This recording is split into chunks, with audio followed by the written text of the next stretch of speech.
Welcome to the Hey Soul Sista podcast, where Mel Histon will guide you through life's big questions and bring you one step closer to doing this crazy journey as best you can. Hey Soul Sisters, we talk all the time about wellbeing, physical wellbeing and emotional wellbeing, because wellbeing is fundamental to our overall health of an individual, and they're imperative to all of us living our best life. But what about financial wellbeing? So financial wellbeing is about having the financial security to both meet your day-to-day needs and having the financial freedom to live the life that you want to enjoy. And prioritizing your financial well-being is an important form of self-care because money plays such a significant role in our lives. Financial well-being includes understanding and nurturing our relationship with money, as well as giving it the care and attention to create wealth. And I love wealth. Wealth is amazing. Wealth means choice. That's what I think anyway. I'm very, very happy to have money in my life. Today I have on Hey Soul Sista the fabulous Betsy Westcott, who I'm calling the Queen of Finance. So she's on the Zoom because of the COVIDs, and also she's in Sydney and I'm in Newcastle. Betsy's going to give us some insights into our relationships with money and provide some great tips and advice on how we can have great financial well-being and grow our own wealth. Hey, Betsy. Hello. So great to be here, Mel. Even though we are apart, feel together. It's exciting. I love it. Together, apart together. It's the joy of technology. So thank you so much, Betsy. You're amazing. I have done a bit of research, read about you, and you've done such wonderful things with money, and we want to know more about that. How we can have more.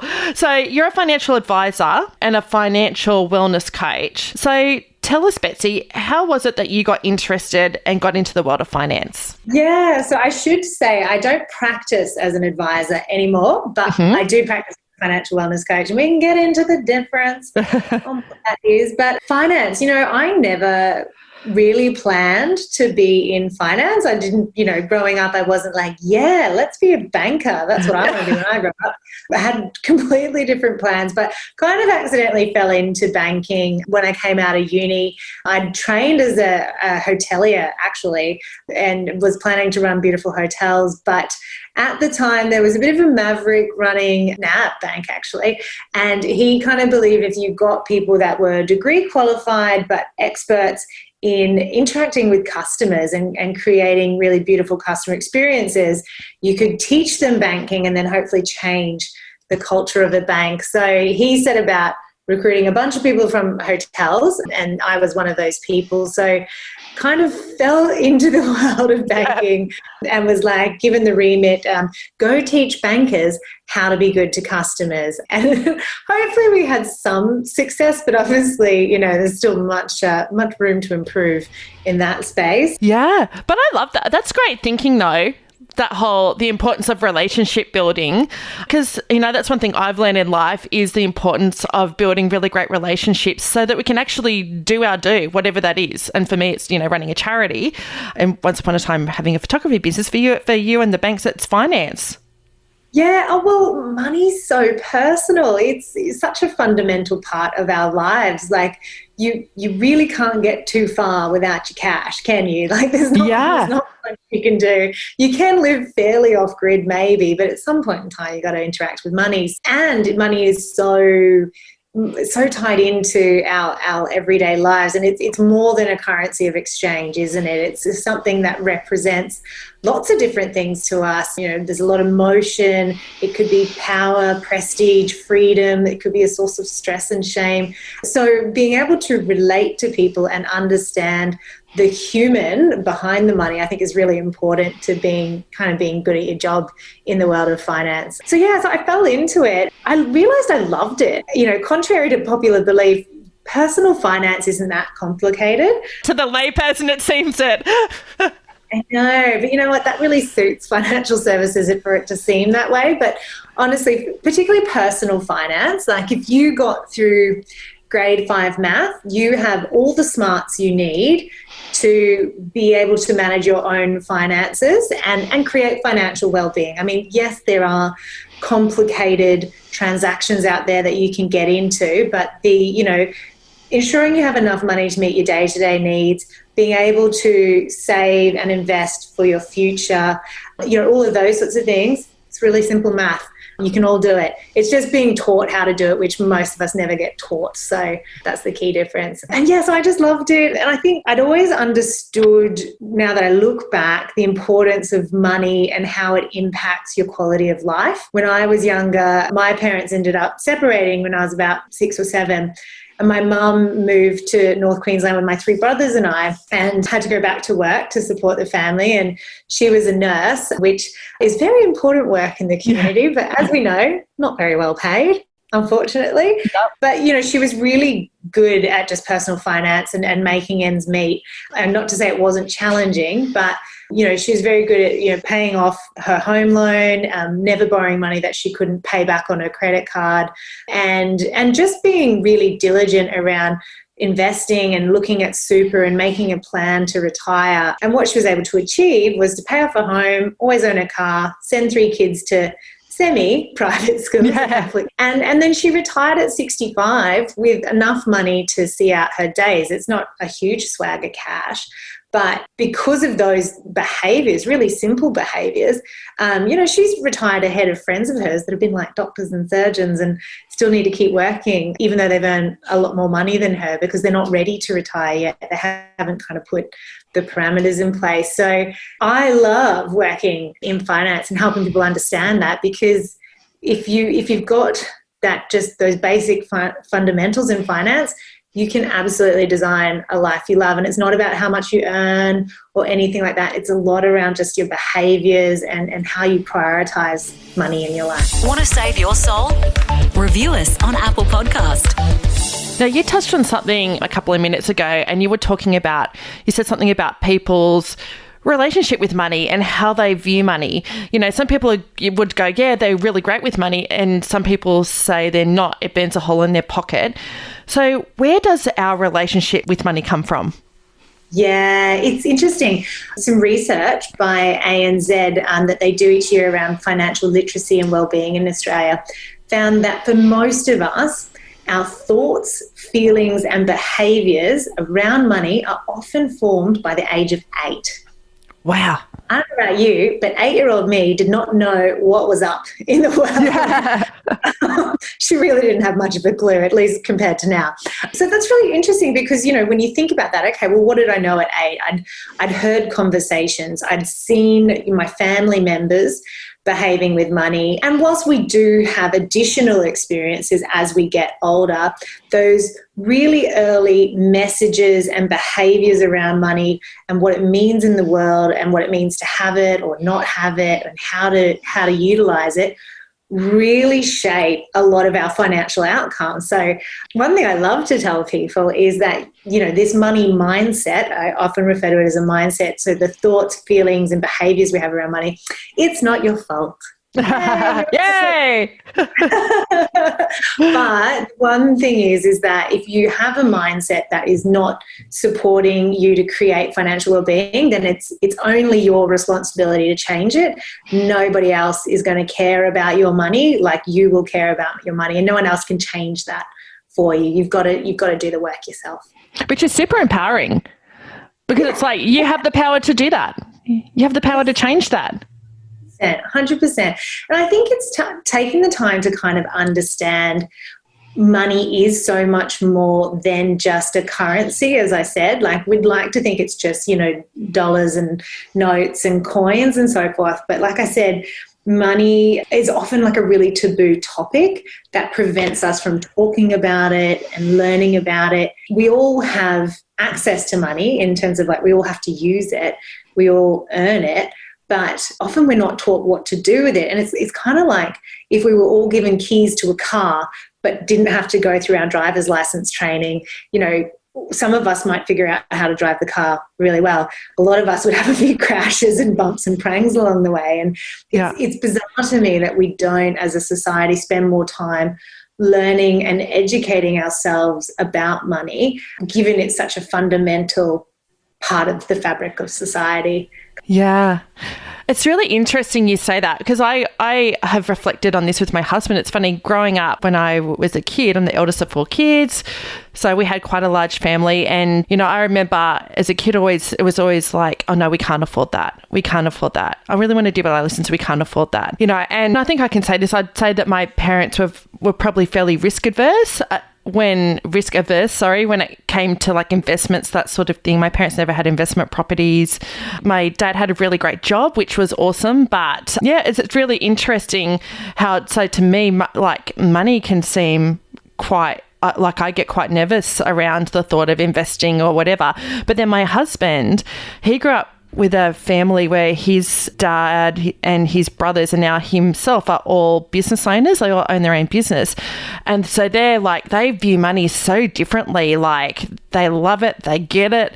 They totally, when I say take risks, but, you know, they would invest in you know, in property or whatever. Like they are so different. I've really noticed that. And we've talked about that going, wow, it's really interesting how that does shape your younger years. You know, it shapes your perception of how you can, like, I have this thing, I'm not great with money. But I'm like going, oh, well, I'm really lucky. My husband's really good with money, and he's grown up with like how, you know, you make money work for you. It's interesting. We never stop ourselves to say, is that true? Like, am I actually not great with money? Like what experiences do I have to prove or disprove that? You know, that's something I spent a lot of time with clients as a money coach, is actually unpicking some of our truths or, you know, actual lies that we tell ourselves about money. That whole money mindset thing is a really important part of financial well-being. I can teach you all the theory, but if your head and heart does not support and believe that you can be good with money, that you can create financial well-being, you'll self-sabotage all the time. It's amazing how impactful that is. I kind of say, like, your money mindset, if you were imagining constructing a house, the mindset part is like the foundations of the house, and you know, it's not pretty or sexy. It's where all the wiring and the cement goes in. But if those aren't strong, the rest of the house is going to be shaky.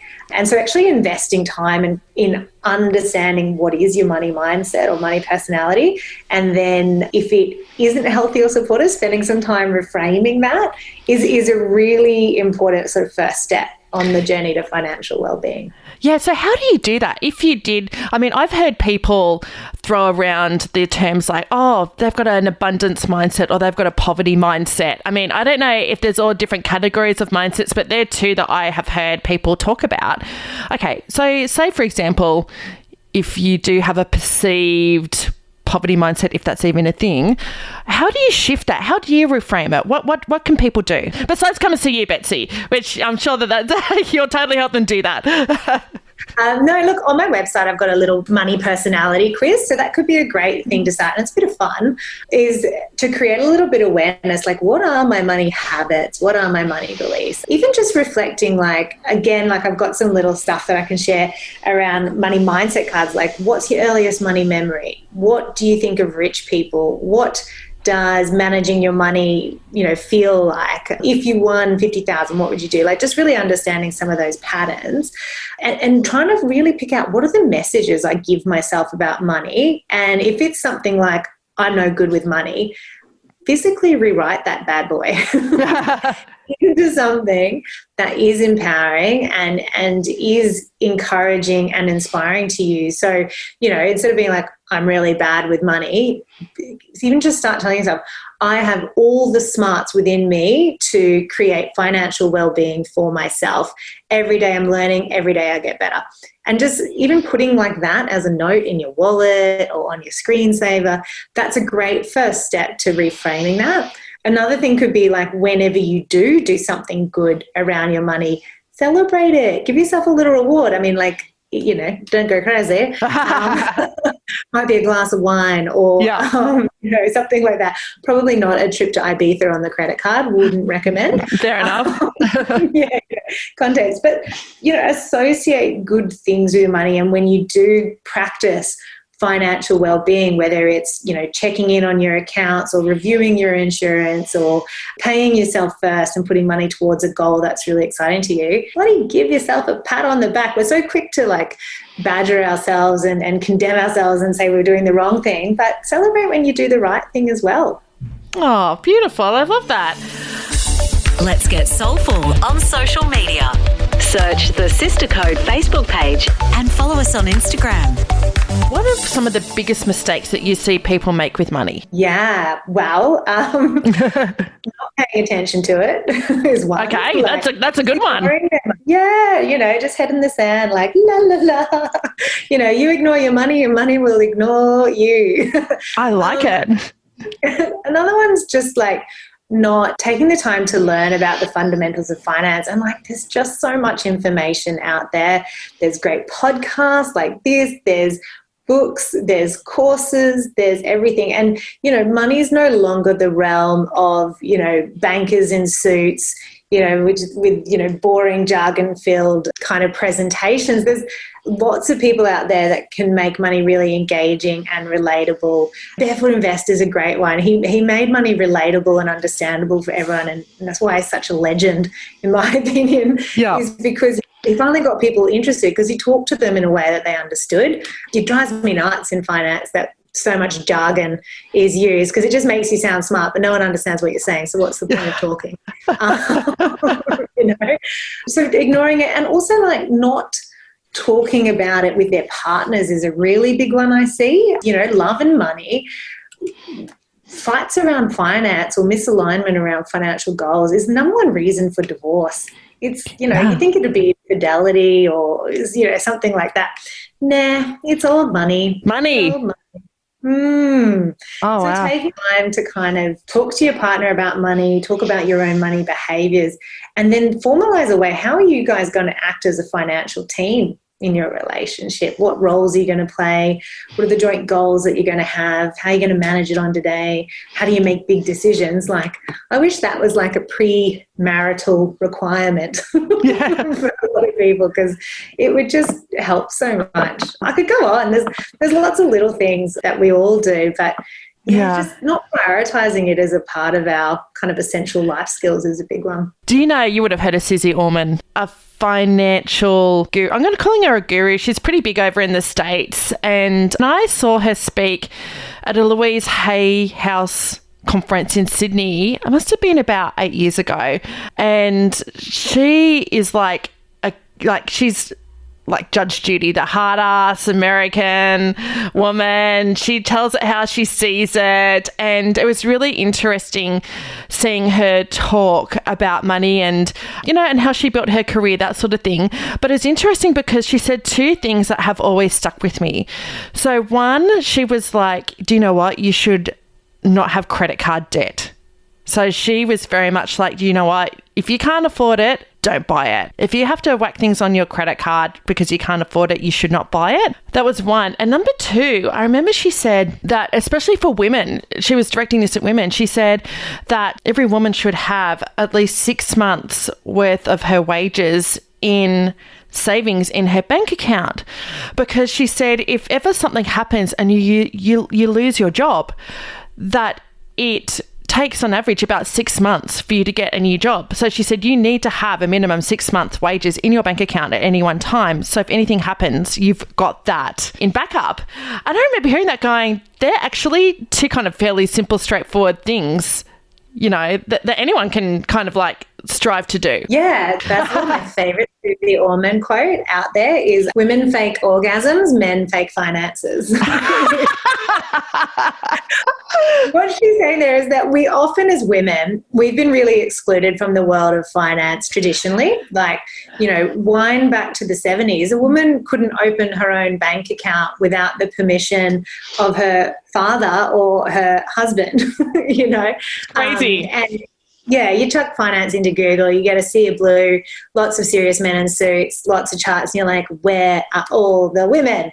And that's changing, which is really great. And actually, women are really good at finances. We actually make better investments than men. And there's a lot of studies that have shown this. And what I say by better investors, we often outperform with our investment returns. And the reason is we take time to research. We don't mind asking for advice. We're likely to start create a plan. Because we have a plan, we stick to the plan. And as of that, we actually, on average, get better investing returns. So it's a little surprising truth bomb is, ladies, we're actually bloody good with money when we give ourselves half a chance and permission to be good with money and to be financially literate. But back to Susie's points. Yeah. So financial well-being is actually quite simple. There's a couple of things that make it up.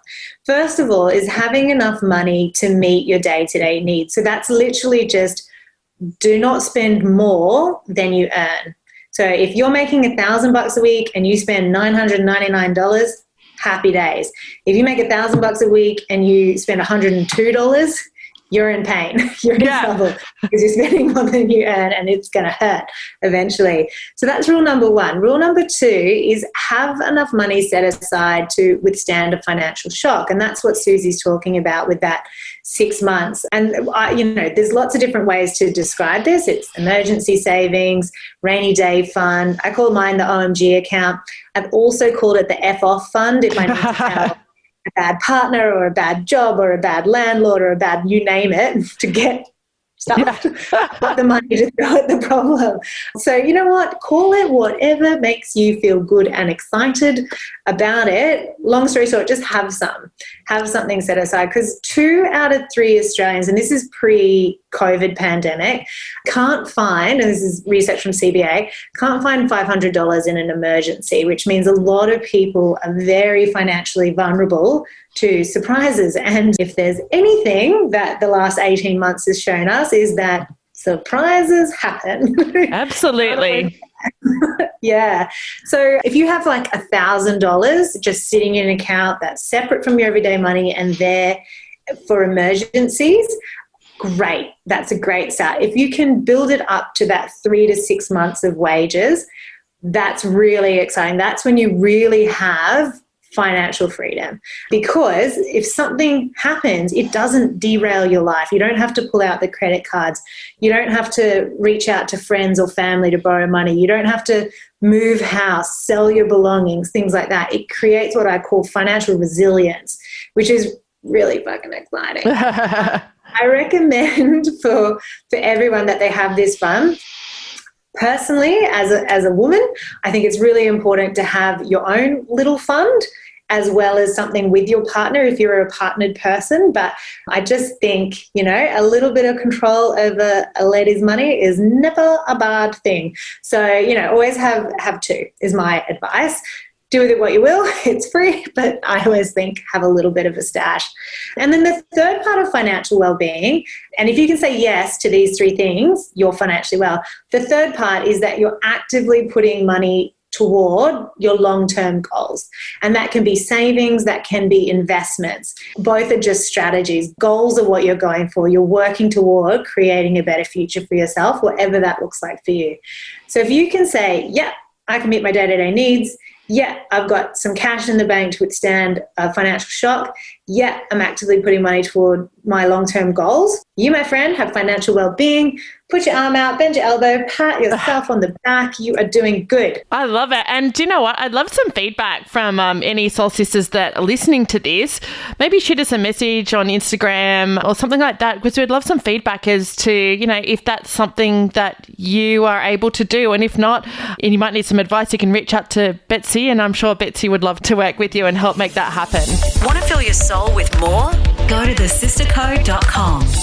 What's your take on debt? Well, there's good debt and bad debt. Debt can be a real accelerant of wealth creation. Debt can be a real accelerant of pain. How do you know the difference between the two? And what is debt? Debt is when instead of paying something with your own money, your own cash, you're borrowing money from someone else or somewhere else to facilitate it. So the definition of good debt or bad debt is simply this. Good debt is money that you've borrowed to purchase something that increases in value. And typical characteristics of this debt is that it's quite a low interest rate. And interest is just the cost of borrowing that money. It's like the rent on your money. Yeah. Interest is. And that's usually quite low on good debt. So, if you're borrowing money to buy an asset that increases in value, like a house, you might buy part ownership in a company, shares, things like that, that's usually a good sort of investment because it's going to go up in time. It's not always guaranteed, but typically goes up. Or money to educate yourself. So if you are borrowing money to increase your skill set so you can earn more money, that's usually good debt. And again, it's usually low interest rates. So something under 5% interest is usually quite cheap and not costing you too much money. So that's good debt. Bad debt is money that you borrow to buy something that goes down in value. As soon as you buy like a car or something like that.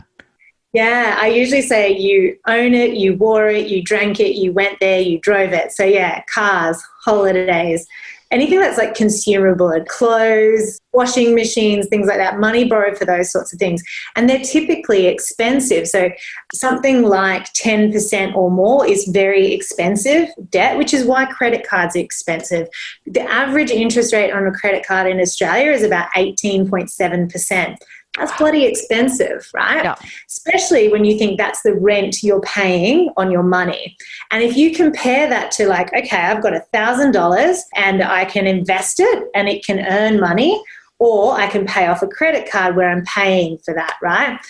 Over the last 50 years, the average return on shares, on Australian shares, has been around that 8-9% mark.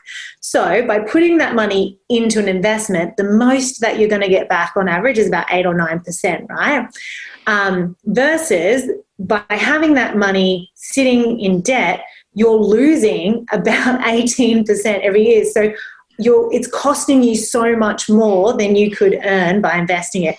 What does that mean? It's taking you financially backwards and fast. So that's why prioritizing paying off high interest debt or bad debt is really, really important. So think credit cards, personal loans, car loans. Sometimes you buy now, pay later accounts, depending on the fee structure. If it's a long-term fee structure or you're paying lots of fees, that can be bad as well. If you pay it off on time, it's not so bad. But if you're not paying it off on time, that's when it gets expensive. So those are your bad debts. And before you start investing and growing your wealth, you want to make sure that you've paid those things off because of how expensive they are and how they're really just taking you backwards. Whilst you've got those things sitting there, you're like running in treacle. It's hard to get ahead. So prioritize those bad boys. Want to save your soul? Review us on Apple Podcast. Lastly, do you have any just kind of like top tips for just day to day for people to manage their money? Anything that you would like to share? Yeah. So first of all, associate good times with prioritizing your financial well-being. So every time I do something good with my money, I reward myself reasonably. And if I'm checking in with my money, I create a good mood around it. I'll have music on, I'll have a glass of wine. If it's a chat I'm having with my husband, we'll do it in a fun setting so that you have positive associations with your money. Don't make it a chore. Don't make it painful. Yeah. Make it fun. I love spending it. I love nurturing it too. So I want you to do the same. Second thing is, and this is probably one of the first things that I learned that really changed my life financially, which was every time I earned money, I paid myself first. What does that mean? Most of us, when we get money, we pay Mr. Vodafone, Ms. Mortgage, or rent. We pay out to the supermarket, Coles. Everyone gets paid before we get paid because most of us will earn money, pay bills, spend it, and then save whatever's left over. But the real game changer is when you can save first, pay yourself first, and then pay all your bills. And why shouldn't you prioritize yourself? You earned the money, you did the hard work, you should get paid first. So try and create that habit. Big money tip is if you have any high interest debt, prioritize paying it off. I was working with a client just the other day. She had about $15,000 in credit card debt and was just paying the minimum repayment that they say, here's your minimum. And I showed her by doing that, it was going to take her over 58 years to pay off that credit card and cost her, it was $15,000, it was going to cost her about 60 grand in interest. Wow. Simply by doubling the repayment she was making, she would pay it off in 2.5 years. And if she tripled the repayment, she would have it paid off in a year and save herself like 57 years, but also about 50 grand in interest kind of thing. There's really great calculators online. moneysmart.gov.au is a free website made by the government, by ASIC, Australian Securities Investment Commission. It's one of my favourite websites. It has amazing money resources for free. And because it's made by the government, no one's trying to sell you anything, which I personally love. And they have everything. They have like how to financially prepare to have a puppy. I mean, like, great advice. Yes, give me a 101 on how to finance buying a dog. Puppies are expensive. Yeah, they really are. Yeah. It's a good one to do a little planning around, particularly like in lockdown, everyone's like, let's get a puppy. And it's like, absolutely. Yeah. And then the last one is just, learn how to grow your money. So most of us are good and get savings, women especially, we're really good savers. The conversation that we don't have is, how do I grow my wealth? How do I multiply my money? So investing in learning how to invest actually is the real game changer. And like, I speak to so many women, they're like, I'm not an investor. I was like, do you have a super fund? They're like, yeah. And I was like, congratulations, you're an investor. But just learning how to do that, because that's the thing that's going to create financial freedom, and it's very achievable. It's not as hard as you think, but you just need to spend a little bit of time getting educated, but you can do it 100%. So Betsy, tell us about your money boot camp and some of the services that you provide if people need some help and they want to reach out to you. Yes. So this is where I'll come back to explaining what's a financial coach. So I have trained as a financial advisor, but I don't practice as one. I practice as a coach. So a financial advisor will tell you exactly what to do with your money, where to invest it, how to spend it, what insurances you need. And they're a really important service in Australia. They're also more expensive. They cost, because it's a very regulated industry, and to give that personalised advice requires a lot of expertise, it costs about $3,500 to consult with a financial advisor. A financial coach, which is what I do, focuses more on education. So I focus on teaching you the fundamentals of finance and helping you address money mindset so that you can start making empowered decisions yourself. And for most of us, education is like 75% of the way there, honestly. I do think financial advice is really important, and there's definitely a time and place for all of us to get financial advice.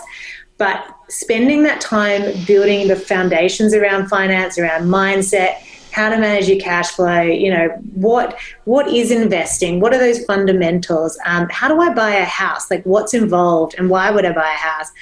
What are the different insurances that I should think about to protect myself? What are wills and, powers of attorney and estate planning and prenups? What does superannuation do? That's where I play, and that education, so that you can make better decisions. So my boot camp is on those 6 topics, basically. It covers everything you wish your parents or school or someone had taught you about finance, and really helps you create a really strong foundation, build confidence. And if later down the track you want to engage with a financial advisor, you can actually go in feeling a lot more confident because you've got the basics of finance down pat. You know what good advice looks like, and you know what they should be doing for you, which I think is a much better foundation to build a relationship on than going in without knowing anything and you're like, I don't know if they're telling me. I have no idea. Here's my money. That's great. So then how can people contact you? Instagram, I'm at Ms. Betsy Wescott. LinkedIn, you'll see my professional profile because I actually do financial coaching for fun. I've got a full-time job and then I do this because it brings me joy. So you can find me on LinkedIn, And then my website, just betsywescott.com. I do a money makeover boot camp. So there's one coming up on the 31st of August. It's going to be my last one for the year. Girl is about to become a mama and needs to take some time. So I'll be taking some time off between November and Feb, but I'll be back. But I also do coaching for couples around that. How do we become a financial team? I talk to lots of clients around that. And then I also do one-on-one. So if you want a little bit something that's more catered to you, then I can also help you with one-on-one coaching. Oh, beautiful. Well, thank you so much, Betsy. Thank you for coming on and sharing those little tips with Hey Soul Sista. And ladies, reach out to Betsy if you want to be better educated and empowered to make great financial decisions and grow your own wealth. Thank you so much for having me. I love talking about this. I hope everyone got to take away one thing and can do one thing today to prioritize their financial well-being. Thanks for listening to Hey Soul Sista with Mel Histon. What would help you on your crazy life journey? Email Melissa at thesistercode.com.